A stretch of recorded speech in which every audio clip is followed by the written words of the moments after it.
வணக்கம். இன்னைக்கு நம்ம சேனல்ல பார்க்க போகிறது முருங்கை இலை பொடி.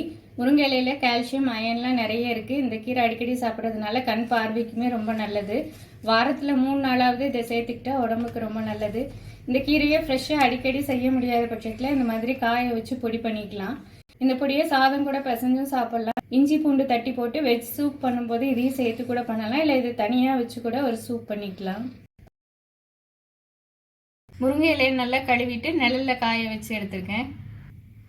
1 கப் துவரம் பருப்பு, 2 ஸ்பூன் மிளகு, 2 ஸ்பூன் ஜீரகம், 1 ஸ்பூன் காயம். இந்த முருங்கை இலை பொடியை 2 விதமாக செய்யலாம். நம்ம சாதத்துக்கு பிசைஞ்சு சாப்பிட்றதா இருந்தால் இது கூட கொஞ்சம் மிளகா வத்தலை சேர்த்துக்கலாம். இல்லை நம்ம சூப் மாதிரி செய்கிறதா இருந்தானா இந்த இதுவே போதும். இருப்புச்சட்டி நல்லா சூடானதும் நம்ம எடுத்து வச்சுருக்கிற முருங்கை இலையை சேர்த்துக்கலாம். ரொம்ப நேரம் வறுக்கணும்னு இல்லை, சூடு வர வரைக்கும் வறுத்தாலே போதும்.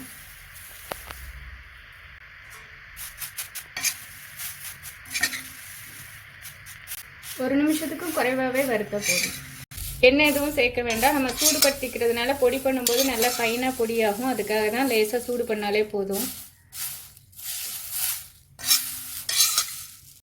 எல்லாம் கொஞ்சம் நல்லா சூடாயிடுச்சு. இப்போ இதை எடுத்துடலாம்.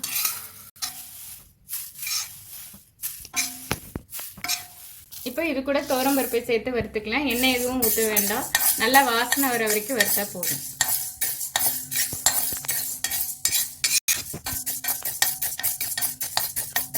மற்ற கீரைகள் எதையுமே நம்ம இந்த மாதிரி கழுவிட்டு காய வச்சோன்னா அதில் உள்ள நியூட்ரியன்ஸ்லாம் அழிஞ்சிரும்.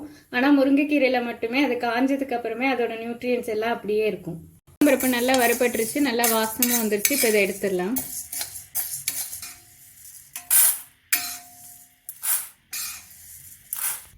கட்டி காயமாக இருந்தால் நம்ம தனியாக வறுத்து போடலாம். இது பொடின்றதுனால நான் அந்த சூடான பருப்பு மேலேயே போட்டுக்கிறேன்.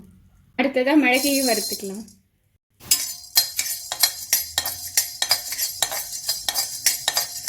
மிளகு இந்த மாதிரி வெடிக்க ஆரம்பிச்சிருச்சு. இப்போ இதை எடுத்துடலாம். அடுத்ததாக சீரகத்தை வறுத்துக்கலாம். ஜீரகம் நல்லா சீக்கிரமாகவே வறுத்துரும். இப்போ இதை எடுத்துடலாம். இப்போ இந்த பொடிக்கு தேவையான உப்பையும் இதோட சேர்த்துக்கிறேன். இது நல்லா ஆறினதுக்கு அப்புறமா மிக்சியில் பொடி பண்ணிக்கலாம். நம்ம வறுத்து வச்சுருந்தது எல்லாமே ஆறிடுச்சு. இப்போ நம்ம பொடி பண்ணிக்கலாம். இதை ஓரளவுக்கு நல்லா பொடி பண்ணதுக்கப்புறமா கடைசியாக முருங்கையில சேர்த்துக்கிட்டா போதும். இது மாதிரி நல்லா பொடி பண்ணியாச்சு. இப்போ இந்த முருங்கையிலே சேர்த்துக்கலாம். முருங்கையிலே நம்ம வறுத்து பண்ணியிருக்கிறதுனால இந்த முருங்கையிலேயே நல்லா வாசமாக இருக்குது. இப்போ இதோட சேர்த்துக்கலாம்.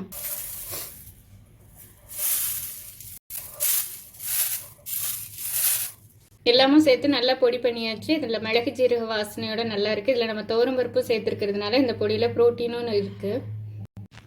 முருங்கையில பொடி ரெடி ஆயிடுச்சு. இதில் கால்சியம் அதிகமாக இருக்கிறதுனால போனுக்குமே இது ரொம்ப நல்லது.